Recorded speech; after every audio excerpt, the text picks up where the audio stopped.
If you want to change the world, start off by making your bed.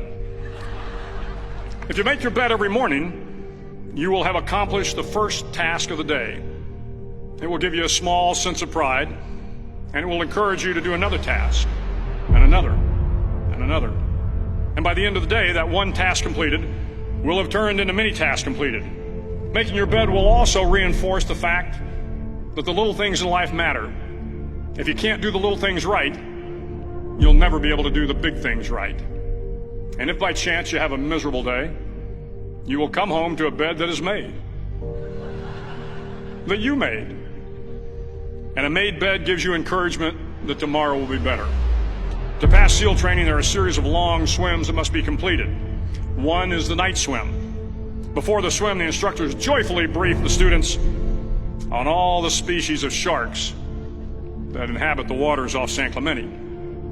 They assure you, however, that no student has ever been eaten by a shark, at least not that they can remember. But you are also taught that if a shark begins to circle your position, stand your ground. Do not swim away. Do not act afraid. And if the shark, hungry for a midnight snack, darts towards you, then summons up all your strength and punch him in the snout, and he will turn and swim away. There are a lot of sharks in the world. If you hope to complete the swim, you will have to deal with them. So if you want to change the world, don't back down from the sharks. Over a few weeks of difficult training, my SEAL class, which started with 150 men, was down to just 42. There were now 6 boat crews of 7 men each. I was in the boat with the tall guys, but the best boat crew we had was made up of the little guys, the Munchkin crew, we called them. No one was over 5'5".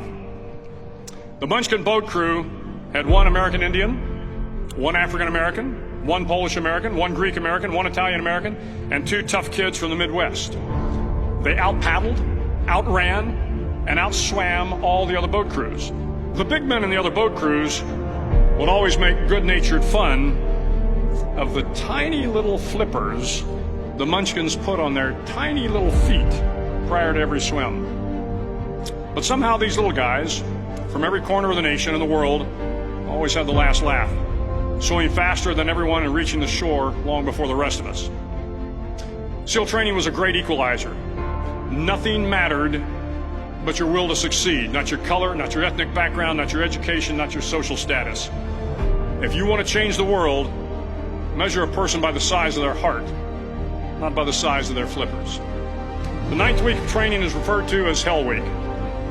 It is 6 days of no sleep, constant physical and mental harassment, and 1 special day at the Mud Flats.